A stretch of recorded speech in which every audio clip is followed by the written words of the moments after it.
Salut Ophélie, il faudrait juste que tu puisses accepter les gens qui sont en salle d'attente, c'est tout. Ok, parfait. Pour le moment, ça me met affiché.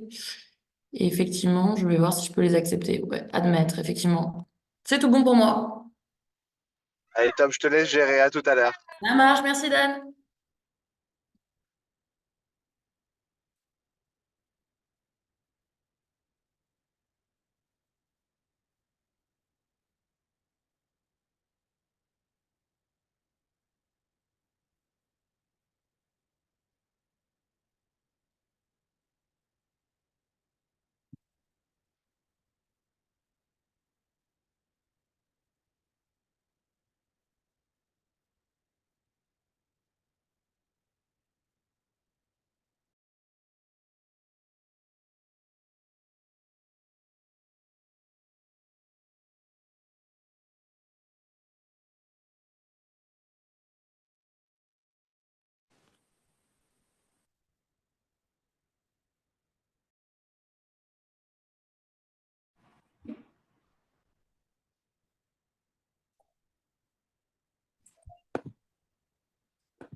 Bonjour à tous, est-ce que vous m'entendez? Oui. Ah, trop bien, merci pour le retour. Ok, donc je vous ai mis ma petite caméra, je vous propose qu'on commence tranquillement et les autres nous rejoindront au fur et à mesure. Déjà, première chose, je mets ma petite caméra, effectivement, parce que je pense que c'est toujours plus sympa de voir une personne plutôt qu'un écran noir. Donc, je vous invite à tous le faire. Pas d'obligation, évidemment, si vous le sentez pas. Mais en tout cas, ça favorise les échanges, donc ne pas hésiter. Et pour info, pour être en entreprise, moi, de mon côté, c'est obligatoire. Voilà, au moins, ça fait partie de la formation à voir avec vous si vous le sentez ou pas. Pas d'obligation, encore une fois, mais dans un contexte d'entreprise, je vous le recommande mille fois. Et sachant que vous êtes des futurs professionnels, allons-y. Alors aujourd'hui, du coup, l'objectif, c'était d'effectivement travailler quelques textes.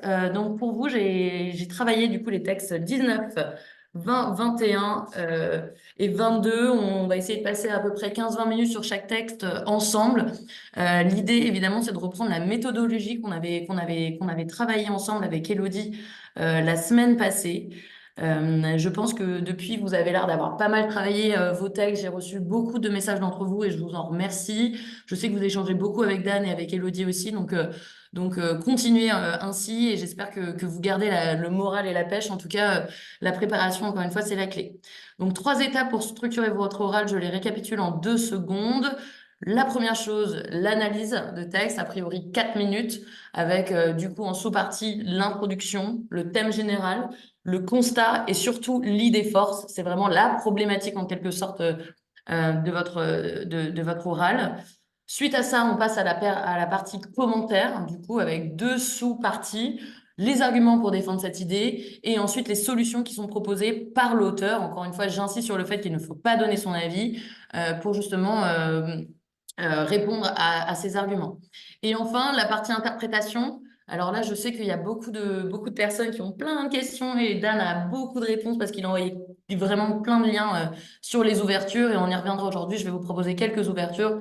Bien évidemment, c'est le moment de personnaliser son oral. Donc, c'est vraiment à vous de l'orienter et de le travailler en fonction de ce que vous pensez juste. Mais je vous propose du coup de commencer par le texte 19. Est-ce que tout le monde est à l'aise avec ça? N'hésitez pas à me répondre dans les petits commentaires. Je sais que tout le monde n'est pas à l'aise avec l'oral. En revanche, dans la partie de chat, pas de souci du coup pour interagir. Si vous n'osez pas à l'oral, pas de problème. Ok. Pour info aussi, tout est enregistré. Donc, si vous avez des questions ou vous voulez revenir à des parties de cette présentation, vous pourrez par la suite. Je vous propose donc de passer à l'oral du texte 19 qui porte sur les drogues, l'éducation et les préventions. Alors, ce que j'ai fait pour vous aujourd'hui, c'est je me suis mise à votre place et ce que je vais faire, c'est vous faire cet oral comme si vous étiez vous-même, enfin, si vous étiez vous-même le jury et moi étudiante. OK? Donc, n'hésitez pas à interagir. Je vais évidemment vous aider en disant voici l'introduction, voici le constat, voici l'idée forte pour que vous puissiez prédécouper, bien évidemment, à pas forcément dire à l'oral, mais l'idée que c'est que vous ayez une notion d'ensemble. Donc je vous propose qu'on fasse ce premier texte dans un premier temps et peut-être 5 minutes sur les questions-réponses pour qu'on puisse interagir ensemble à la suite de tout ça. Alors, c'est parti. Madame, Monsieur, aujourd'hui nous allons aborder un sujet d'une importance cruciale pour la santé publique en France, la consommation de drogues licites et illicites. Ce texte est issu d'un rapport de l'Académie nationale de médecine en novembre 2023. Donc là, vous avez bien l'introduction du texte et le thème général, avec présentation du coup de l'Académie. Je passe ensuite au constat à l'origine de cette publication. Ce document met en lumière la gravité de la situation actuelle, avec près de 130 000 décès attribués à la consommation de drogue et un coût social considérable. Ce fléau a des répercussions dramatiques tant sur le plan humain que social. Ok, donc là, on a vraiment mis en lumière le constat. Je passe donc à l'idée force.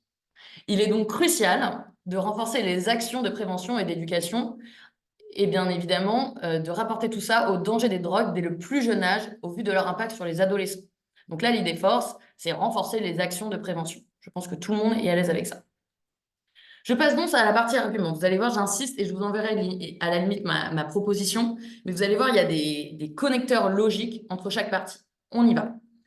Tout d'abord, dans un premier temps, la situation actuelle est préoccupante. La France connaît un nombre élevé d'usagers de drogues licites, comme le tabac et l'alcool, bien évidemment, que tout le monde connaît, mais aussi des drogues illicites comme le cannabis et la cocaïne qui sont un vrai fléau en France. Chaque année, ces substances causent environ 73 000 décès pour le tabac, 41 000 pour l'alcool et près de 1200 pour les autres drogues. Ce sont donc à peu près 325 décès par an. C'est colossal. Tout cela pourrait être évité, surtout en pensant à un coût. Le coût social, qui est très important pour la France dans son contexte actuel, est estimé à 266 milliards d'euros par an, incluant vie perdue, perte de qualité de vie et les effets négatifs sur le bien-être général de la société. Ensuite, dans un deuxième temps, l'entrée précoce des jeunes dans la consommation de ces substances est alarmante. À 11 ans seulement, 8% des enfants ont déjà expérimenté le tabac. Vous vous rendez compte? 44% ont déjà expérimenté l'alcool et l'âge moyen d'expérimentation du cannabis est de seulement 15,3 ans.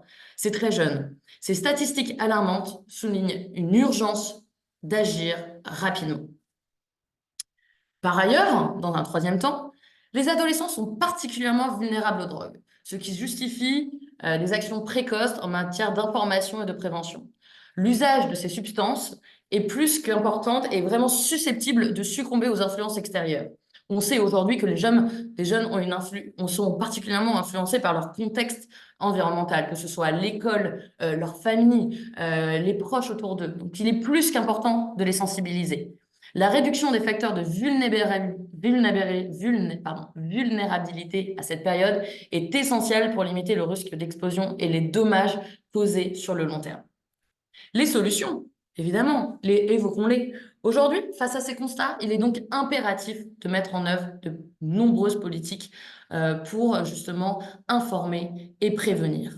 Les solutions proposées par l'auteur, ici, sont multiples et doivent être intégrées à tous les niveaux du parcours éducatif et médical. On y va, on les introduit. Premièrement, il est nécessaire de créer des programmes éducatifs à la santé obligatoires dès le plus jeune âge, c'est-à-dire dès l'école primaire jusqu'à l'université. L'idée, c'est de suivre toute l'éducation de nos jeunes aujourd'hui et de les accompagner dans cette prévention. Ces programmes doivent inclure une sensibilisation aux risques sanitaires de drogue, bien évidemment, à ceux de l'alcool, mais aussi former. La formation est importante. Elle doit être efficace et préventive. Elle doit être faite au niveau des enseignants et vraiment indispensable pour qu'ils puissent mener toutes ces actions de prévention tout au long du cycle d'éducation de nos enfants.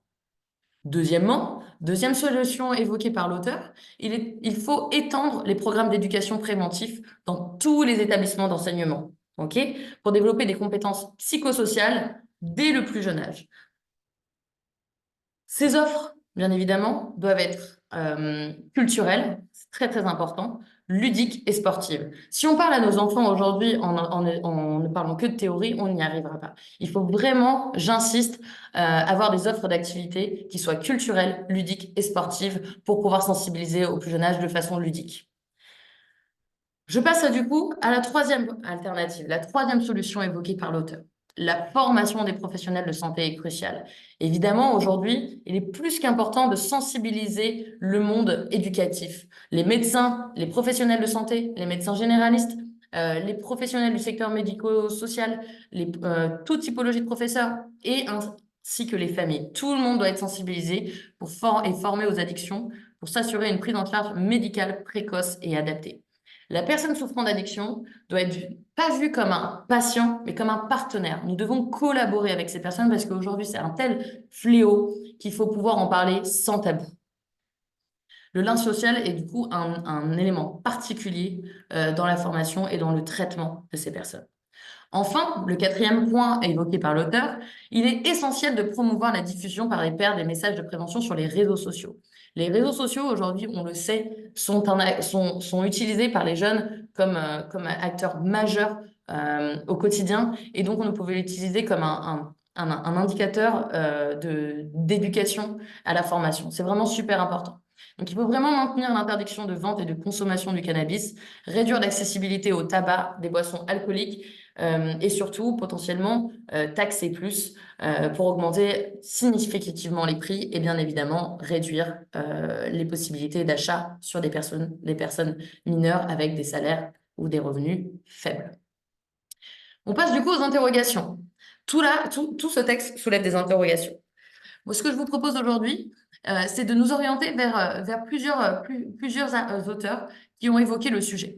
La première chose, c'est effectivement, aujourd'hui, nous assistons on est dans un univers de transformation numérique. On est sur une ubérisation des modèles de distribution. Snapchat est aujourd'hui un modèle, par exemple, de revente de cannabis énorme. L'accessibilité est plus qu'énorme. Donc, comment sensibiliser à tout ça? Donc, vous allez voir, je vais pas trop parler sur les ouvertures, mais j'ai mis quelques liens et que je vous enverrai par la suite qui parlent de cette ubérisation. Ça pourrait être une ouverture numéro 1.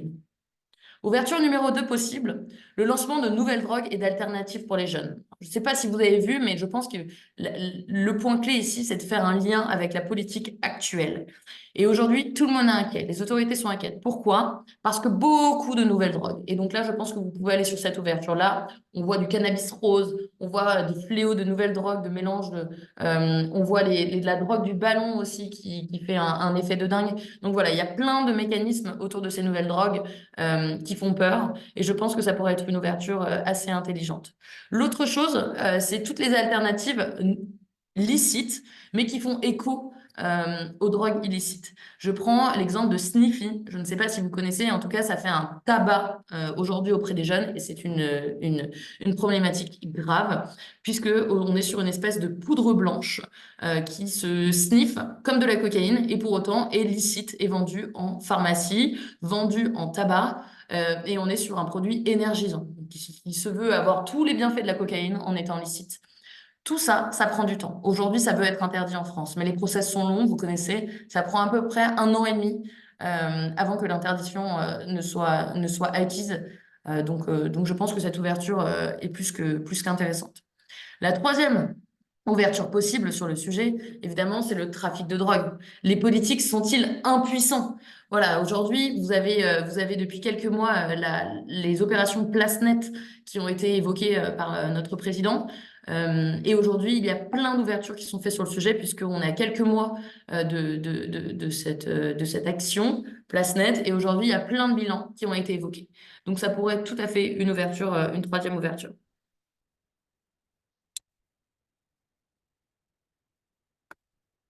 Alors, attendez, je fais une petite pause parce que j'ai l'impression qu'il y a des personnes qui veulent être admises. Effectivement. OK. Excusez-moi, il y avait quelques personnes dans la salle d'attente, donc je me permets d'admettre tout le monde. OK. Et j'ai Dan qui me parlait en même temps. Parfait. Je viens d'admettre tout le monde, excusez-moi. Est-ce que vous avez des questions? Est-ce que vous avez des questions sur ce texte 1? Si Moi, je j'ai une réponds question. bon- Oui, pardon. Est-ce qu'on peut parler de la légalisation dans Tout à notre fait. ouverture? Tout à fait. Encore une fois, comme je viens de vous le dire, Tabac. aller sur d'autres ouvertures qui me paraissent pertinentes. L'idée, c'est juste de toujours citer l'auteur. C'est pas d'ailleurs exactement ce que j'ai fait, mais je vous ai mis les liens. Donc, à chaque fois, vous pourrez dire, voici une proposition, une ouverture faite par telle personne dans tel média. Donc là, je vous ai donné 3 exemples. Je vous enverrai les liens comme le fait Dan habituellement. Mais grosso modo, vous avez du France TV, vous avez, voilà. Et il faut absolument que vous donniez vos sources, mais tout à fait, c'est une très bonne idée. Merci. Mais avec plaisir. Est-ce que vous avez d'autres questions? OK. Donc, on est bon pour les ouvertures. Je continue parce que, bien évidemment, je n'ai pas fini ma présentation auprès du jury. Je conclus en disant, en conclusion, la lutte contre la consommation de drogue en France nécessite une approche globale concernée, impliquant l'éducation, la prévention, une prise en charge médicale adaptée. Voilà. Et là, vous résumez les 3 solutions ainsi que votre ouverture. OK? Ensemble, en renforçant les actions de prévention et d'éducation dès le plus jeune âge, nous pouvons espérer réduire l'usage de substances licites et illicites, ainsi que leurs conséquences néfastes sur nos jeunes. Je vous remercie 1000 fois de votre attention et bien sûr, reste très ouverte à toute question. Voilà. Donc, bien penser à la fin à remercier votre audience, comme vous l'avez dit, Élodie, c'est très important. Et aussi, bien évidemment, à poser des questions si vous en avez. Préparez bien vos questions auprès du jury. Normalement, elles sont préfaites. C'est tout simple. Est-ce que vous avez besoin que je clarifie un point sur cette présentation? Est-ce que vous avez des questions, tout simplement? Ça fonctionne aussi. Voilà. Donc, soyez toujours positif, souriant et adaptez votre voix sur les points sur lesquels vous voulez insister. Est-ce que vous avez d'autres questions? On doit mettre l'ouverture avant la conclusion. Alors effectivement, les ouvertures font un peu partie de la conclusion, mais c'est toujours bien de finir par une petite phrase de synthèse en disant en conclusion, nous avons discuté de tel point, tel point, tel point, et voici l'ouverture de nouveau. Je vous remercie. C'est toujours bien de clôturer son discours si vous pouvez, si vous avez le temps, avec une petite phrase de synthèse. Tout à fait. Vous ne comprenez pas la différence entre les arguments et l'ouverture. Alors, les arguments, ils sont énoncés par le texte. C'est pas toi qui les inventes. Ils sont dans le texte. Ils sont donnés par, ici, le rapport de l'académie. Donc, les arguments, tu les as dans le texte initial, mais tu les as aussi donnés, enfin, tu sais, ils ont été synthétisés par Tristan. Donc, il y a 3 arguments. Ce que j'ai fait, moi, aujourd'hui, c'est que j'ai repris les 3 arguments de Tristan que j'ai étoffés avec des exemples du texte. OK? Parce que vous devez, mine de rien, tenir 12 minutes. Donc, si vous voulez arriver à ces 12 minutes, bien évidemment, si vous lisez le texte de Tristan, vous allez tenir 5 minutes. L'idée, c'est d'étoffer avec vos exemples à vous pour pouvoir vous approprier le texte le plus possible. Et donc, pour répondre à ta question, quelle est la différence avec l'ouverture? L'ouverture n'est pas donnée par le texte. L'ouverture, c'est à toi de la trouver. C'est Dan, généralement, qui vous facilite le travail en vous apportant les solutions. Moi, aujourd'hui, j'ai fait trois ouvertures possibles qui ne sont pas énoncées par le texte. L'idée, c'est d'aller ouvrir sur un débat, potentiellement, une autre discussion. Mais cette ouverture ne doit être donnée que par un professionnel de santé ou un média tangible. Attention à vos sources, encore une fois. Allez pas sur un Wikipédia ou sur une vidéo Facebook ou par exemple, je prends l'exemple ici, vous pourriez tout à fait parler d'une personne addict qui a été, par exemple, cocaïnomane et qui donne son expérience. C'est pas considéré comme une ouverture tangible puisqu'on est sur une personne, on va dire, qui ne fait pas partie des professionnels de santé, qui ne fait pas partie des professionnels médias, qui parle d'un sujet. Voilà. Donc faites attention à vos sources. Mais pour moi, l'ouverture, elle est vraiment indépendante du texte qui vous a été donné. Est-ce que c'est plus clair, Yosra? Ok. Bon, bah, n'hésite pas. En tout cas, on va prendre un deuxième exemple, du coup, sur le texte numéro 20. Je vais passer à la suite, comme ça, vous allez pouvoir voir plusieurs exemples d'ouverture. D'autres questions avant que je passe au texte numéro 20? Non? Oui? Ok. Bon, bah, je passe au texte numéro 20. Donc, le texte numéro 20, j'imagine que vous l'avez potentiellement lu avant cette présentation, qui traite de l'OMS qui s'inquiète de la consommation alarmante d'alcool et de cigarettes électroniques chez les adolescents. Ok, on y va, c'est parti pour l'oral. Je fais comme si vous étiez mon jury. Ok, avant de commencer, je vérifie juste une petite seconde qu'il n'y ait personne en liste d'attente. On est bon. Madame, monsieur, bonjour. Je suis vraiment ravie d'être ici. Aujourd'hui, je vais vous parler de l'augmentation inquiétante de la consommation d'alcool et de cigarettes électroniques chez nos adolescents. Ce texte, que nous allons revoir ensemble aujourd'hui, a été publié en avril 2024 et est issu de La Dépêche. La Dépêche est un magazine relayant les activités et infos en direct de la région Occitanie. Il s'agit donc d'un média. Le constat à l'origine de cette publication. Ce document met en lumière ce phénomène, exacerbé par la pandémie Covid-19, qui pose un sérieux problème de santé publique. L'idée force, il est donc urgent de mettre en place des mesures de santé publique pour réduire l'accès des adolescents à l'enjeu et aux cigarettes électroniques au vu de la dépendance forte que peut créer une exposition précoce. Les arguments énoncés par l'auteur. Il y en a plusieurs. Il y en a 3. Je vous les énonce. Pour commencer, les données recueillies montrent une hausse significative de la consommation d'alcool et de cigarettes électroniques chez les jeunes de 11 à 15 ans. 11 à 15 ans, c'est vraiment très jeune. Cette tendance est particulièrement préoccupante en Europe, mais aussi en Asie centrale et aussi au Canada. Donc tous les pays du monde sont aujourd'hui concernés. En effet, après une période de recul de l'usage des substances psychoactives, nous assistons désormais à une résurgence alarmante.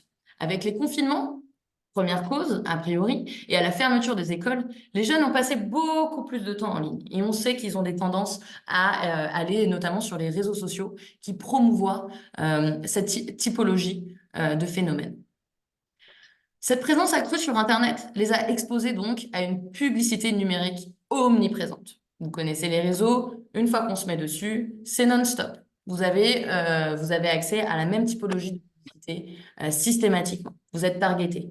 Cette publicité numérique omniprésente, du coup, favorise la multiplication de la visibilité des produits nocifs, comme l'alcool, bien sûr, mais les cigarettes électroniques aussi, qui sont aujourd'hui un enjeu majeur de notre discussion. La disponibilité et la normalisation de ces produits jouent donc un rôle énorme dans cette augmentation. Deuxième point, par ailleurs, l'augmentation de la consommation de substances psychoactives chez les adolescents a des conséquences significatives. Premièrement, adopter des comportements à risque pendant l'adolescence peut influer sur le comportement à l'âge adulte. C'est donc primordial de faire quelque chose. Tout cela augmente les risques d'accoutumance. En effet, comme le souligne l'OMS, toujours veiller bien évidemment à remettre l'auteur au sein de votre discussion, comme le souligne l'OMS, la consommation de substances à un jeune âge est liée à des risques plus élevés d'accoutumance et des problèmes de santé durables. En outre, troisième point évoqué aujourd'hui par l'OMS, nous pouvons noter une augmentation de l'utilisation des cigarettes électroniques malgré une baisse du tabagisme traditionnel. Une mauvaise nouvelle pour une bonne nouvelle. Cette tendance est préoccupante, du coup, car elle montre que les jeunes se tournent vers des nouvelles formes de consommation de nicotine, potentiellement plus attractifs en raison de leurs agents aromatisants et certains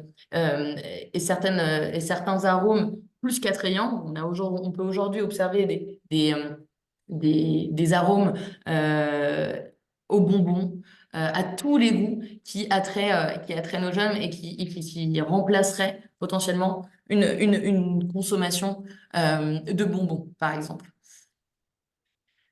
Cette tendance est donc préoccupante. Un gros point d'inquiétude additionnel sur ce point, c'est aussi la consommation d'alcool. Et la consommation d'alcool, aujourd'hui, elle est observée notamment chez les jeunes filles. Le rapport de l'OMS indique que les jeunes filles boivent beaucoup plus qu'auparavant, une dynamique préoccupante qui nécessite donc une prévention et une attention particulière. Les solutions proposées par l'OMS. Face à cette situation, il est urgent donc de mettre en place des mesures de santé publique pour protéger nos adolescents et notamment nos jeunes de 11 à 15 ans. Voici quelques propositions qui sont faites par l'OMS.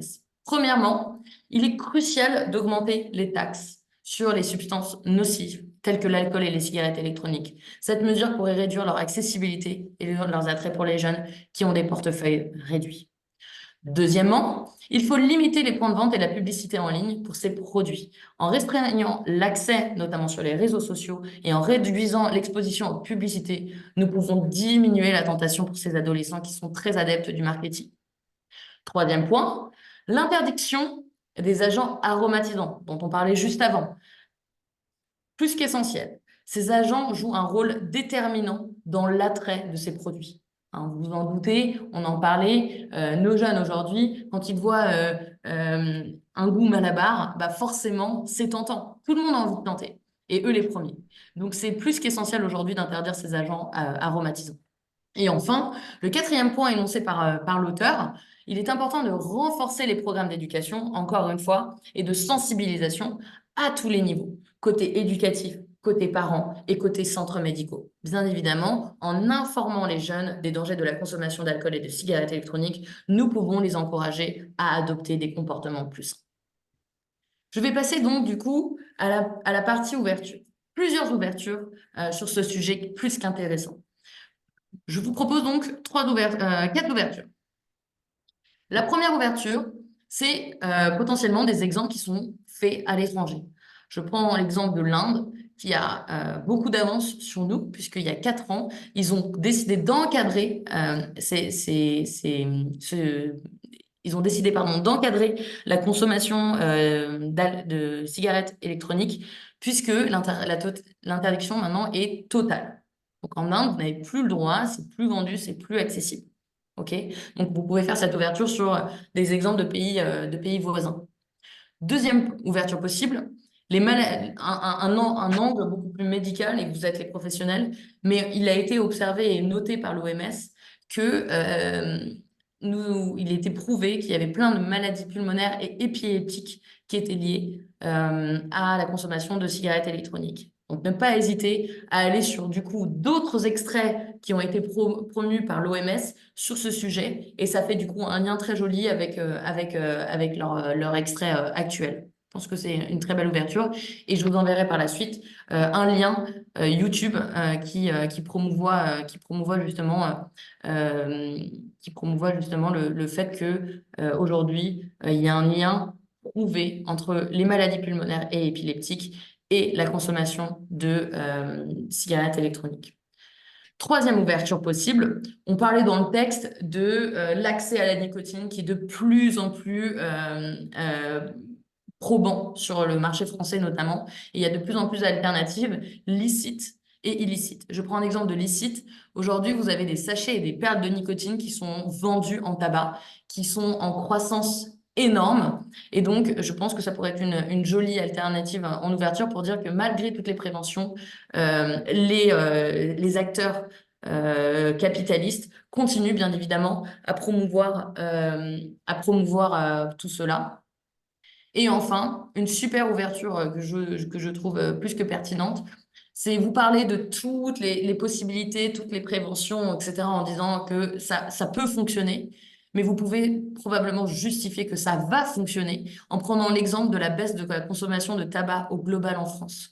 La baisse, elle est énorme et elle a été reprise à maintes reprises par plein d'acteurs et plein de médias. Donc, je pense que montrer que le travail a été fait avec le tabac, par l'État français. Et donc, du coup, on peut maintenant s'attaquer à une deuxième problématique, du coup, avec ces cigarettes électroniques, montrant que la prévention faite a marché. Donc, si on met le même investissement de temps et d'argent dans ces cigarettes électroniques, on peut y arriver et on a un grand espoir. OK? Petite phrase de conclusion, encore une fois. En conclusion, l'augmentation de la consommation d'alcool et de cigarettes électroniques chez les adolescents est une tendance inquiétante, exacerbée initialement par la pandémie de Covid-19. Il est donc impératif d'agir rapidement et efficacement pour protéger cette tranche de la population. Je vous remercie mille fois pour votre attention. Je serai plus qu'heureuse de répondre à vos questions si vous en avez. Merci mille fois. Ok, je passe donc à la session des questions. Est-ce que vous avez des questions par rapport à ce que je viens de vous raconter? Je vous écoute. Oui, moi j'avais une question par Ouais. rapport à l'ouverture. Oui. Est-ce que ce serait possible, je sais qu'il y a un texte de l'année dernière qui parle des puffs.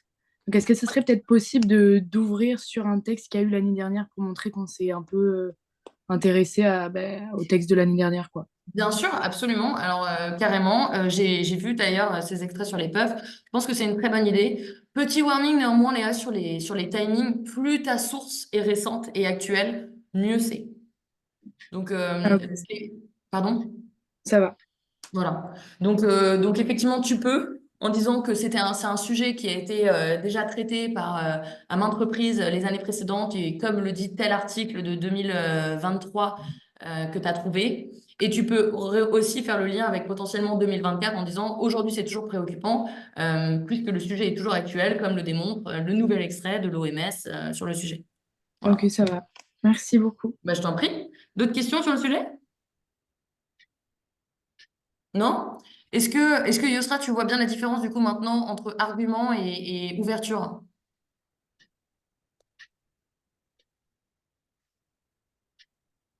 J'imagine que c'est plus clair. Oui, j'ai bien vu la différence. Ok, merci beaucoup pour ta réponse. Quelqu'un d'autre a des questions? Non? Pas particulièrement?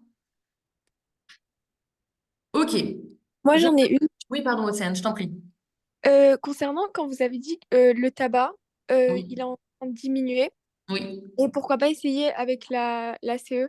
Mais du coup, ils peuvent nous dire, bah, c'est comme avec le tabac, on a trouvé l'alternative de la CE, on pourrait Mhm. trouver quelque chose qui va se substituer à la CE, enfin à la cigarette électronique, et du coup être beaucoup plus dangereux. Enfin, ils pourraient pas me dire ça?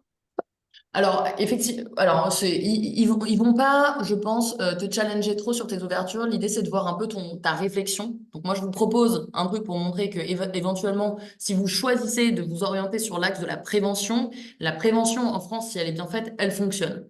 Donc, vous pouvez prendre cet exemple. Si toi, ça te paraît pas pertinent parce qu'effectivement, tu as peur d'orienter ton discours sur le fait que le tabac, ça a fonctionné, mais maintenant, il y a toujours un level supplémentaire. Dans ce cas-là, effectivement, je te suggérerais d'orienter ton oral et tes ouvertures sur, effectivement, malheureusement, aujourd'hui, malgré toutes les préventions, il y a toujours plus d'alternatives qui sont faites entre, effectivement, la cigarette électronique, tous les arômes potentiels, l'accès à la nicotine, comme je te donnais l'exemple tout à l'heure avec les sachets, les perles de nicotine, ça peut tout à fait être une ouverture. Ouais. C'est à vous d'orienter votre discours en fonction de ce dont vous avez peur.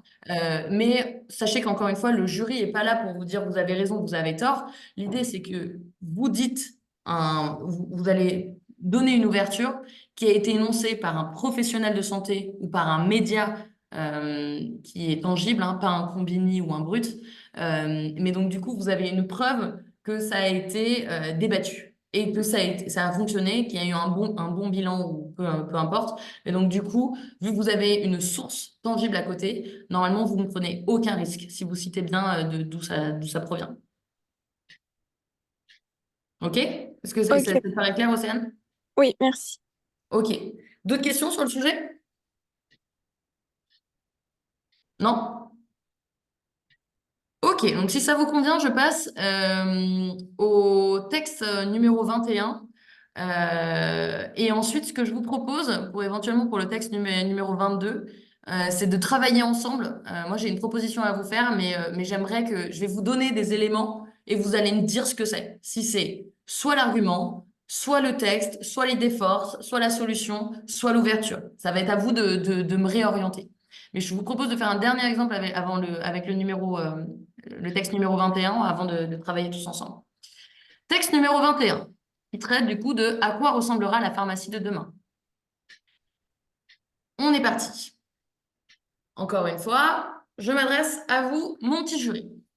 Madame, monsieur, merci mille fois. Je suis ravie d'être parmi vous aujourd'hui. Et aujourd'hui, je vais aborder un sujet crucial pour notre système de santé, l'avenir de la pharmacie d'officine.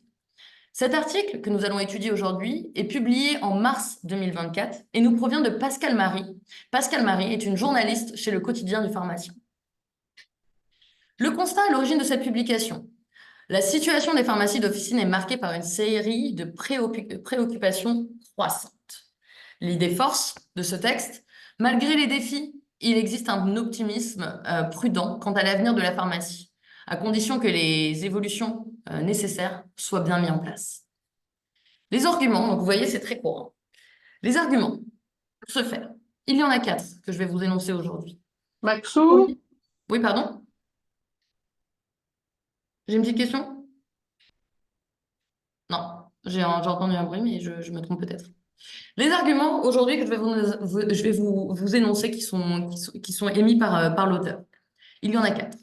Les pénuries de médicaments augmentent malheureusement d'année en année, ce qui perturbe gravement le fonctionnement des pharmacies. Il y a d'ailleurs une désaffection notable pour la filière chez les étudiants, exacerbant les problèmes de recrutement.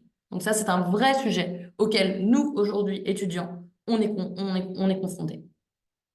Cette tendance, combinée à l'accélération des fermetures d'officines, présente donc un tableau préoccupant pour l'avenir du secteur. Les mesures telles que les constantes baisses de prix des médicaments ne portent pas les fruits escomptés. Et malheureusement, on ne voit toujours pas les résultats. En outre, troisième point, les difficultés économiques et le spectre de la financiarisation affectent toutes les pharmacies, peu importe le secteur rural ou non rural aujourd'hui en France, indépendamment aussi de leur taille petite ou beaucoup plus grande. Par conséquent, l'avenir des petites officines devient de plus en plus incertain et de plus en plus préoccupant. Ces pharmacies peinent à ouvrir avec une rémunération suffisante à leurs titulaires, ce qui incite à un certain pessimisme, qu'on peut voir aujourd'hui. Des réformes essentielles, comme celle du 3e cycle, peinent à avancer. De plus, toujours, mais des mots, de plus, les officines souffrent d'un harcèlement administratif avec les impôts. Et ça, bien évidemment, ne favorise toujours pas la croissance de ces officines. Les déserts médicaux, encore un sujet dont on parlait il y a quelques années, c'est plus que présent aujourd'hui. C'est encore là, et bien évidemment, ça va marquer de plus en plus les prochaines années, car les pharmaciens sont malgré tout un moyen efficace Pardon. Et les pharmaciens sont en moyen efficace de pallier en partie à cette problématique. OK? Les solutions proposées par l'auteur.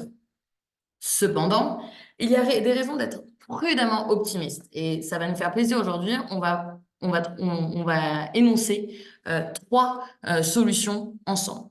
La première, qui a été écrite par Pierre-Olivier Verriot, président de l'Union des syndicats des pharmaciens d'officine, aujourd'hui nous dit qu'il existe des opportunités pour améliorer et évoluer sur ce système.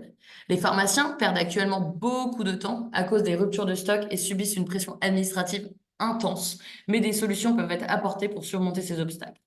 Des mesures indispensables, donc, doivent être mises en place pour la pharmacie et qu'elle puisse réussir sa transformation de façon naturelle. Par exemple, il est crucial d'accélérer les réformes nécessaires, comme celle du 3e cycle des études de pharmacie, et d'assurer une rémunération adéquate aux équipes pour, bien sûr, garantir un modèle économique viable. Et aujourd'hui, ça, c'est un des points clés. En outre, il faut donc repenser le code de déontologie pour permettre une meilleure communication des services offerts par les pharmaciens et reconnaître leur rôle dans le dépistage et la vaccination. Aujourd'hui, on le sait, les pharmaciens sont le premier point d'entrée quand on est malade. Et donc, le premier point d'accroche, ils ont un rôle vraiment essentiel dans le dépistage et la vaccination. C'est eux qui font passer le message premier aux personnes malades. De plus, il est reconnu que les pharmaciens jouent un rôle crucial dans le système de santé. On vient de le dire et je réinsiste sur ce point, surtout dans les déserts médicaux, où aujourd'hui, on sait que les médecins sont de moins en moins présents dans les zones rurales. Pour autant, les pharmaciens, eux, sont présents. Donc, eux peuvent avoir un rôle, bien évidemment, de prévention. Les autorités publiques sont conscientes, bien sûr, de la nécessité d'appuyer les pharmaciens pour garantir un accès adéquat aux soins. Donc ça, c'est une bonne nouvelle aussi. On a les autorités publiques avec nous. Ainsi, malgré les prédictions pessimistes, la pharmacie a aujourd'hui su s'adapter et évoluer depuis quelques années. Il est donc essentiel que chaque officine se spécialise et propose des services complémentaires pour se démarquer de la concurrence. Et ça, chaque pharmacie est indépendante pour ce faire. Enfin, malgré les défis actuels, il y a un potentiel considérable pour que la pharmacie d'officine continue de jouer un rôle central dans notre système de santé. Le texte que nous venons d'argumenter soutient que nous devons soutenir ces évolutions pour garantir un avenir prometteur aux pharmacies d'officine et par extension à la santé publique plus généralement. Les ouvertures possibles, donc là, je passe à la session ouverture. Je pense que vous avez tous vu et vous êtes tous au courant, je l'espère, c'est que aujourd'hui d'ailleurs, il s'agit de la première grève depuis 10 ans pour les pharmaciens. Donc là, vous êtes plus que dans l'actualité.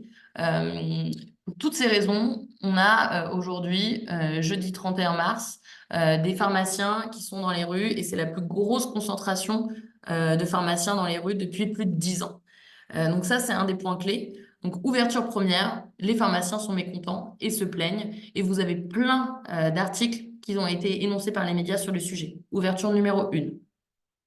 Ouverture numéro 2, sur les déserts pharmaceutiques, que je vous propose sur les déserts pharmaceutiques. Okay, parce qu'on parle beaucoup de déserts d'un point de vue médecin dans les zones rurales. Mais du coup, de ce fait et par conséquent de tout ce qu'on vient de se raconter aujourd'hui sur l'augmentation des prix, la baisse des prix qui ne fait pas son effet, l'augmentation bien évidemment des salaires de toutes les personnes présentes en pharmacie, etc. Nous avons aujourd'hui des déserts pharmaceutiques. Et ça peut vraiment être une ouverture. Je vais vous mettre tous les liens à la suite de tout ça. Mais je pense que ça peut être une ouverture assez intéressante parce que ça fait écho au désert de médecins dont vous venez de parler. Troisième ouverture possible, selon moi, c'est vraiment la problématique et les risques d'ouverture de pharmacie par des non-pharmaciens. Parce que bien évidemment, on sait aujourd'hui que les pharmacies sont assez profitables finalement, et donc du coup, sont de plus en plus enviées par des personnes à orienter du coup sur le profit et donc beaucoup de non-pharmaciens au vu du manque de professionnels de santé qu'on a sur le sujet. De plus en plus de pharmacies du coup ouvrent leurs portes à des non-pharmaciens. Et ça, c'est un point critique, d'autant plus quand on vient dénoncer le fait que la pharmacie était un des premiers points d'accès aux soins et à la sensibilisation, donc plus qu'opportun. Voilà, donc je vous propose trois ouvertures. Bien évidemment, Dan va vous en faire d'autres. Et si vous en avez d'autres, n'hésitez surtout pas. L'objectif aujourd'hui ici, c'est d'ouvrir le débat en faisant écho à ce que vous venez d'énoncer. Petite phrase de conclusion. Malgré les défis actuels, il y a un potentiel considérable pour la pharmacie d'officine. Elle continue de jouer un rôle déterminant aujourd'hui dans l'accès aux soins. Il faut donc faire de ce sujet un point crucial dans nos politiques. Je vous remercie mille fois de votre attention et je serai bien évidemment très heureuse de répondre à vos questions. Est-ce que vous avez des questions? Moi, oui. Est-ce que vous pouvez redire ce que vous avez dit sur la fin les non-pharmaciens? J'ai pas trop compris ça. Alors, effectivement, alors ça, pour le coup, c'est un extrait de... Je vais t'envoyer, je vais vous envoyer tous les articles qui font écho à ce que je raconte. J'ai trouvé un article de presse, je ne sais plus par quel média, il me semble que c'est Le Monde, qui justement dit que aujourd'hui, les pharmaciens sont en manque de personnel et donc font de plus en plus appel à des non-pharmaciens qui briefent eux-mêmes, hein, qui n'ont pas forcément les compétences et qui n'ont pas fait toutes les études adéquates, mais qui donnent accès du coup à ces personnes en pharmacie. Et donc, comme on disait, la pharmacie est le premier point d'accès pour beaucoup de personnalités, de personnes, notamment dans des déserts ou sans médecin. Et donc, bah, forcément, si vous êtes mal conseillé par une personne qui n'a pas fait les études de pharmacie, eh ben, ça devient un vrai problème. Et donc aujourd'hui, ça c'est de plus en plus de non-pharmaciens du coup rentrent en pharmacie sans études parce que manque de personnel, grosse problématique. Et deuxième point, c'est un univers qui est quand même profitable et donc on voit de plus en plus d'acteurs qui se mettent à gérer les pharmacies qui sont encore une fois pas accrédités pour. Et c'est plus qu'un problème. Voilà, parce qu'on peut se dire que surtout sur le long terme, les accès aux études de médecine sont compliqués. On voit de moins en moins de pharmaciens. Les pharmacies sont de plus en plus difficiles à gérer. L'accès aux médicaments est de plus en plus compliqué parce qu'on voit des milliers de ruptures quotidiennes sur des milliers de médicaments. Et donc forcément, quand on met tous ces points accumulés, l'État, la solution qu'il pourrait trouver, évidemment, c'est de rendre le métier de pharmacien plus accessible. Et donc, par ce fait, donner accès à des personnes moins éduquées, on va dire, je ne sais pas comment on dit, sur le sujet. Et ça, c'est un vrai risque. Donc ça, je ne l'invente pas. Je vous en parle parce que j'ai vu 5 articles de presse sur le sujet. Donc, c'est une ouverture possible. OK? Ok. Voilà. Est-ce que c'est plus clair pour toi? Oui, oui, merci. OK. Est-ce que vous avez d'autres questions? Non? Bon, bah parfait, on est nickel niveau timing. Il est 11h, bientôt 45, et on va donc s'attaquer au texte numéro 22. Alors là, moi, j'ai beaucoup parlé. Je vous ai fait grosso modo des oraux de à peu près 10-12 minutes, sachant que les ouvertures, bien évidemment, sur le contenu et la façon de les présenter, je vais vous laisser les gérer parce que, bien évidemment, il faut s'approprier le texte à votre façon et gérer les ouvertures comme vous le pensez vous. Hein, voilà. Et si vous n'êtes pas d'accord avec mes ouvertures, bah, je vous laisse bien évidemment gérer les vôtres. Je vous laisse regarder ce que Dan va vous offrir, sachant qu'il me semble qu'il n'a pas encore travaillé ces 4 textes-là, bien évidemment, parce qu'on les travaille aujourd'hui. Donc, ne pas hésiter à nous poser des questions par la suite ou à demander à Dan d'autres ouvertures si vous n'êtes pas forcément à l'aise avec celles que je viens d'énoncer aujourd'hui. Là, ce que je vous propose, c'est que pendant les 15 dernières minutes, on travaille tous ensemble sur le texte numéro 22. Donc, ce que je vais vous faire, c'est que je vais vous donner un élément du texte et j'aimerais, s'il vous plaît, que vous me disiez, même en texte, si vous n'êtes pas à l'aise de me le dire à l'oral, ce que ça évoque pour vous, si dans la méthodologie, c'est une idée force, un constat, un argument, une solution ou une ouverture. OK? Vous êtes partis? Je prends l'exemple de... Attention. La demande actuelle pour les accouchements à domicile dépasse largement l'offre disponible. Comme le souligne Claire Rapaya, co-dirigeante de l'association APAD, il y a un manque flagrant de sages-femmes qualifiées pour cette pratique, rendant difficile pour de nombreuses femmes d'y avoir accès. Cette situation est d'autant plus critique dans les régions où aucune sage-femme ne propose ce service, obligeant certaines femmes à parcourir de très longues distances pour accéder du coup aux soins. Voilà, donc ça c'est un paragraphe que j'aurais dit à l'oral. À quoi ça fait écho pour vous? S'agit-il du coup d'un argument, d'une solution, d'une ouverture? J'aimerais que vous compreniez bien les différences.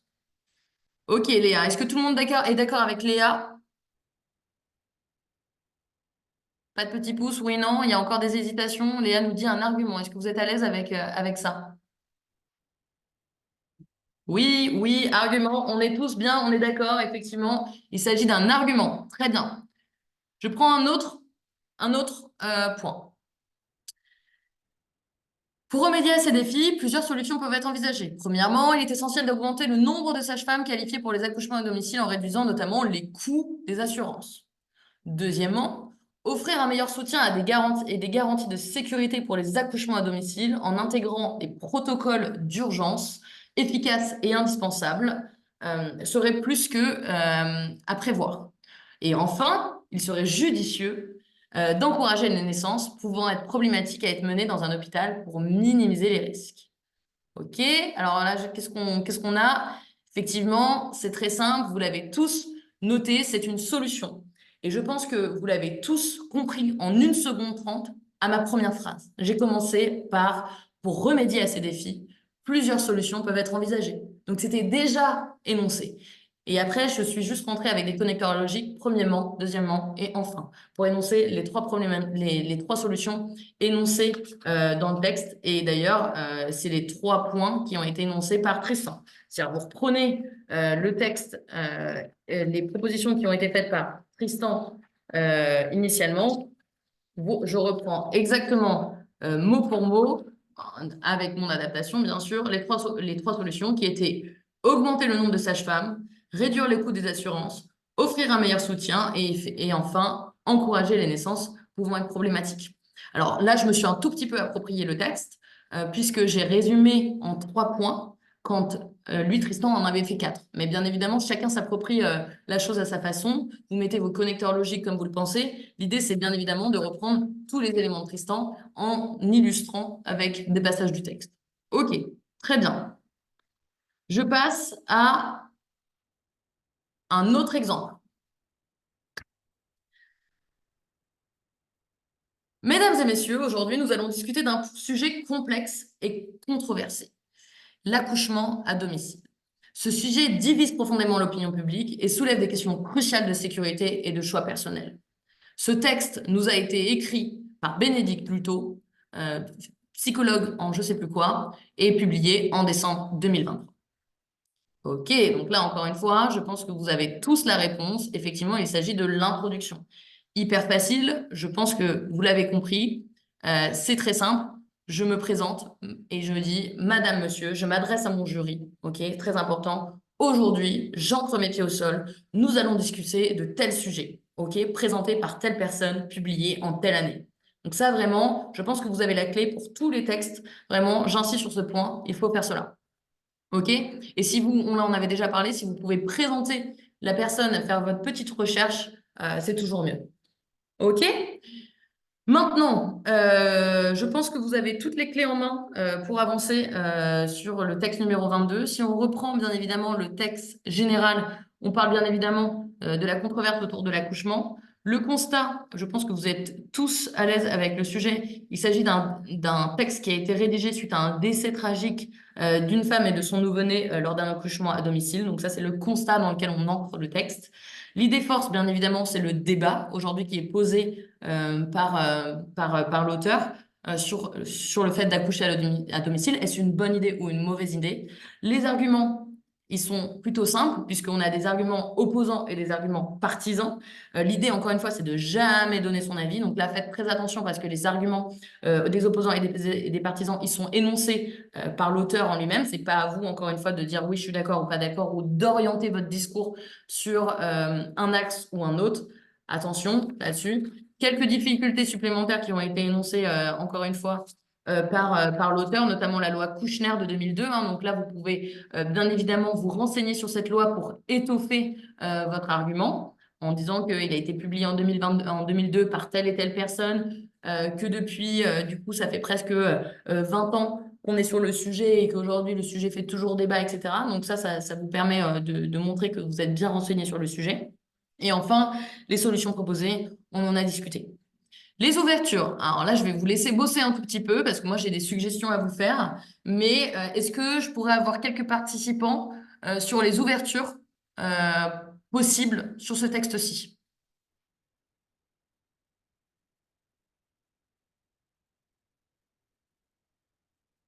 Personne? Élodie, je suis sûre que tu as des idées. Je te vois sourire. Mais oui, parce qu'il y en a bien un qui a des petites idées quand Ah même, oui! partager avec les autres. Personne? Si moi je suis sûre, allez, au hasard. Alors, Emma, direct. Les salles nature en hôpital. Tout à fait. Hyper bonne idée. Super. Les adaptations qui sont faites, c'était une de mes propositions. Donc, je suis 100% d'accord avec toi, Emma. Tous les ajustements qui sont faits en hôpitaux, justement, pour rendre les accouchements naturels, entre guillemets, possibles. Donc, l'effet sage-femme en hôpital pour assurer, du coup, une protection et une garantie de santé constante. Tout à fait. Emma, je suis 100% d'accord avec toi, c'était mon ouverture principale. Quelqu'un d'autre?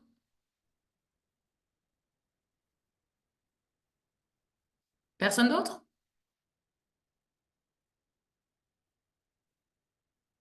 Tout simplement, je pense que vous pouvez vous orienter sur le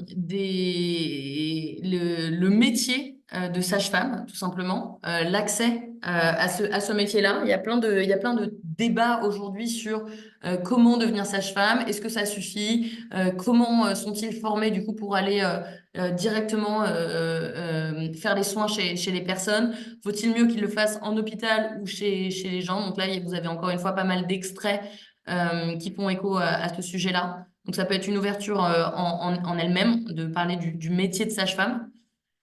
J'ai quelques questions. Est-ce qu'on peut parler des conditions du métier de sage-femme et les revalorisations? Tout à fait, effectivement. Alors, attention à pas trop s'éloigner, hein, parce que là, la problématique initiale à laquelle on veut répondre en quelque sorte, c'est le débat entre les partisans et les opposants de l'accouchement à domicile. Donc, le métier de sage-femme, en parler, oui, mais attention à ne pas trop réorienter le discours sur est-ce qu'une sage-femme, c'est bien ou pas, hein? Grosso modo, c'est ça la chose. Il faut faire plutôt attention. L'idée, c'est plus de s'orienter sur l'accouchement à domicile en lui-même et les risques potentiels. OK? Est-ce qu'il est pertinent de définir les termes importants en introduction ou sera pour nous faire perdre du temps? On attend plutôt qu'il nous le demande. Alors moi, Candy, je suis d'avis à tout expliquer, si tu te sens, de le faire directement en introduction. C'est un très bon point, un peu comme on faisait en bac de français finalement. Donc si on prend l'exemple du texte numéro 22 qui s'appelle Après le décès d'une femme et de son enfant, l'accouchement à domicile continue de diviser, vous pouvez tout à fait définir en quelque sorte l'accouchement à domicile dans votre introduction. Tout à fait. Ça ne te fera pas perdre du temps parce que tu éviteras de le réexpliquer par la suite. Donc, tu peux tout à fait. Là, je pense que pour le coup, le texte 22 n'est pas forcément le meilleur exemple parce qu'on est sur quand même un sujet assez simple, entre guillemets. Je pense qu'on n'a pas forcément besoin de le définir. En revanche, le terme pharmacie pourrait être défini. C'est une très bonne idée. Donc, accès aux médicaments, enfin, etc. Vous trouvez la définition du Larousse que je ne connais pas forcément. Mais sinon, un autre point, si on reprend les textes d'aujourd'hui qui pourraient être définis, la cigarette électronique. Qu'est-ce que c'est? De quoi elle est composée? Comment elle fonctionne? Sans vraiment en parler pendant 10 minutes, effectivement, on peut tout à fait introduire ce point clé lors de l'introduction. Je suis tout à fait d'accord avec toi, Candice. Évitons, grosso modo, mon point, c'est évitons les questions. Si vous dites tout et que vous êtes clair, net et précis, synthétique dans votre approche, vous n'aurez pas de questions. Et je vous garantis que les questions, c'est vraiment si vous perdez le fil rouge de ce que vous voulez raconter ou si vous les avez perdus au niveau de l'introduction, des solutions, de l'argument, de l'ouverture, etc. C'est pour ça que j'ai insisté vraiment, et je vais vous renvoyer du coup quelques exemples aujourd'hui par la suite. Vous allez voir, dans un document Word, je vous ai synthétisé grosso modo ce que je vous ai rédigé. Vous avez vu, aujourd'hui j'ai pas mal lu, hein, parce que évidemment, moi je suis pas une professionnelle et j'ai eu 4 textes à préparer en peu de temps. Mais grosso modo, vous comprenez que mon point clé, c'est on introduit toujours le texte avec des mots-clés. Aujourd'hui, nous allons parler de ça. Madame, monsieur, vous adressez à la personne. Le texte est issu de telle personne publié en telle année. Le constat, vraiment, insister sur les mots. Voilà. L'idée, c'est de diviser toutes les parties pour qu'ils comprennent bien que vous êtes synthétique, clair, concis et que vous savez là où vous voulez aller. OK? Donc, je vais vous renvoyer mon document par la suite avec quelques ouvertures possibles. Et vous allez voir, je l'ai mis en gras systématiquement mes mots de connexion, enfin mes connecteurs logiques, tout d'abord, ensuite, par ailleurs, en autre, enfin, etc. Comme ça, vous allez avoir comment on arrive à relier tous les éléments qui ont été énoncés initialement par Tristan. Charlotte, petite question. Est-ce qu'une ouverture sur l'accès aux soins prénatal et postnatal est pertinent? Alors là, pour le coup, c'est une question plutôt pour Dan. Je vais pas te mentir parce que pour le coup, c'est beaucoup plus orienté médecine enfin, par rapport à mes connaissances, etc. Néanmoins, je pense que c'est enfin, moi, je trouve ça tout à fait pertinent parce que tu ouvres du coup à la préparation. Enfin, prénatale, enfin, le côté préparation pour l'accès aux soins, je trouve ça plus que pertinent, donc j'aurais tendance à dire oui. Mais je te laisse vérifier avec Dan si ça te dérange pas, Charlotte. Ok, est-ce que vous avez d'autres questions? Non, est-ce que... Oui, ça marche. Ok, merci Charlotte. Est-ce que vous avez d'autres questions ou des choses qui vous paraissent pas claires ou vraiment on reprend un exemple de texte et je reviens dessus sans souci? Alors bon, gardez en tête, bien évidemment, qu'on est au visio aujourd'hui. Je vous remercie encore de votre présence. On a fait grosso modo 4 textes en 1 heure, donc je me suis permise d'aller assez vite, de vous laisser la gestion de la rédaction des ouvertures, parce que bien évidemment, c'est quelque chose que vous devez absolument vous approprier. Mais moi, j'insiste vraiment sur comment organiser votre texte entre le thème général, le constat, l'idée force, les arguments et les solutions. OK? Ça, c'est vraiment plus qu'important. Et donc, dans la façon où vous parlez, je pense que c'est très difficile pour moi de le faire, bien évidemment, via visio, mais je pense que vous avez quand même réussi à entendre. J'ai une voix qui porte, ok?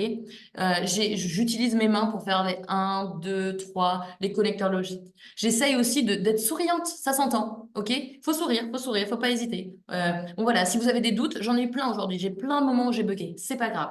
On se reprend. Excusez-moi, je me suis perdue. On y retourne, ok? Il faut vraiment pas hésiter tout le monde est humain dans la salle, ok? Et tout le monde comprendra que vous êtes stressé, que vous perdez pied à tout moment. Donc, encore une fois, n'hésitez pas. Là, je ne l'ai pas utilisé aujourd'hui, mais j'ai ma gourde d'eau. Vous buvez de l'eau, vous vous posez, vous faites une pause, ok? Et surtout, vous connaissez par cœur tous vos textes, hein? C'est logique, il n'y a rien de difficile. On est sur des sujets que vous connaissez tous, des sujets dont vous parlez probablement avec vos familles, vos proches, vos amis. Donc, voilà. L'idée, c'est entraînez-vous. Moi, ça a été très... Aujourd'hui, j'étais toute seule devant la caméra. Heureusement, il y avait Élodie avec moi. Mais vous voyez, je me suis vue faire et je pourrais vous dire, j'ai plein d'axes d'amélioration. Donc, il faut vraiment vous entraîner par rapport à tous ces textes face à la caméra. C'est plus qu'important. On vous l'a dit, je vous le redis. Entraînez-vous face à Dan, face à vos amis, face à votre caméra, face à votre miroir, face à tout ce que vous pouvez qui va vous faire du coup réagir. Moi, par exemple, je prends l'exemple de moi aujourd'hui. Il y a des moments, j'ai perdu le fil et je me suis pas posée. OK? Faites des pauses. C'est plus qu'important. OK? Est-ce que j'ai encore quelques questions? J'ai une petite minute de rab. Voilà, je ne vais pas prendre plus de temps parce que j'ai l'impression que vous êtes plutôt clair sur le sujet. Il y a Dan qui va vous faire travailler les autres textes, les ouvertures. Encore une fois, je sais que vous êtes pas mal à m'avoir écrit, donc c'est une bonne nouvelle, hein. Ça veut dire que tout ce qu'on peut raconter avec Elodie, c'est plutôt pertinent. N'hésitez pas, hein, je reçois quelques vocaux, etc. Et j'essaye de répondre dans la foulée. Gardez juste en tête que du coup, j'ai un métier aussi. Donc si je réponds pas tout de suite, c'est que je suis probablement déjà en réunion, mais je fais mon max. Voilà. Donc un grand merci à tous. J'étais ravie d'échanger avec vous. Et Elodie, vas-y, je sens que tu as une petite question. Non, Dis-moi. non, non, j'ai pas une question. J'ai juste pour dire que voilà, clairement, on va vous envoyer aussi l'agenda pour l'organisation des Euros Blancs avec Ophélie qui aura lieu dans 10 jours, le lundi et le mardi. Donc voilà, vous inquiétez pas, tout ça c'est prévu aussi. Et pendant cette session-là, ça sera l'occasion aussi de faire entre guillemets le real life, de vous lancer et de voilà, de porter ce que les conseils qu'Ophélie vous aura donné aujourd'hui. Et puis bien sûr, toutes les ouvertures que vous aurez pu voir déjà avec Dan. Mais ça sera l'occasion quand même pendant cet oral blanc de se dire, voilà, je me mets un petit peu en situation vraiment pour voir ce qui me restera comme axe de progrès pour le passer réellement le jour J devant le jury. Et si vous voulez En tout aussi, cas, merci Ophélie pour ta avec plaisir, avec plaisir. Et sourire. j'allais même pousser un tout petit peu plus. J'ai Si vous sourire de voulez. personne là. Elles sont où vos caméras? Là, vous pouvez mettre vos Ouais, caméras. non, mais je vous jure, hein, vous seriez. Je Il y en serais a, mon boss, j'engueulerais tout le monde dans la salle, là. il y en a certains qui sont dans le lit là, je suis sûre, avec le pyjama pilou-pilou. Donc Ah ouais, bah, on connaît tous hein, voilà, on l'a le tous fait. télétravail avec le haut et finalement le bas de jogging. Tout va bien, vous en faites pas, je ne jugerai personne aujourd'hui. Je rajoute juste un tout petit point avant de vous quitter. Si, quitte à m'envoyer des textos, si vous avez des textos, des questions plutôt, n'hésitez pas, si vous vous enregistrez, à nous envoyer vos vidéos avec Elodie pour qu'on vous fasse des retours sur le body language, sur plein d'autres choses. Voilà, donc filmez-vous, pour vous entraîner. Mais si vraiment vous avez des doutes par rapport à vous et le message que vous véhiculez, bah, n'hésitez pas à nous envoyer les vidéos. Voilà, il n'y a pas de jugement. L'idée, c'est de collaborer et d'avancer ensemble pour que vous ayez une superbe note. Voilà, bah, je vous remercie beaucoup en tout cas. Et je vous souhaite une Allez, excellente bon courage journée à et vous. beaucoup de courage. Travaillez bien. Ouais, bon courage. Merci à Au tous. revoir. Bonne journée. Merci, bonne journée. Merci, merci, ça fait plaisir. J'adore entendre des voix. Merci.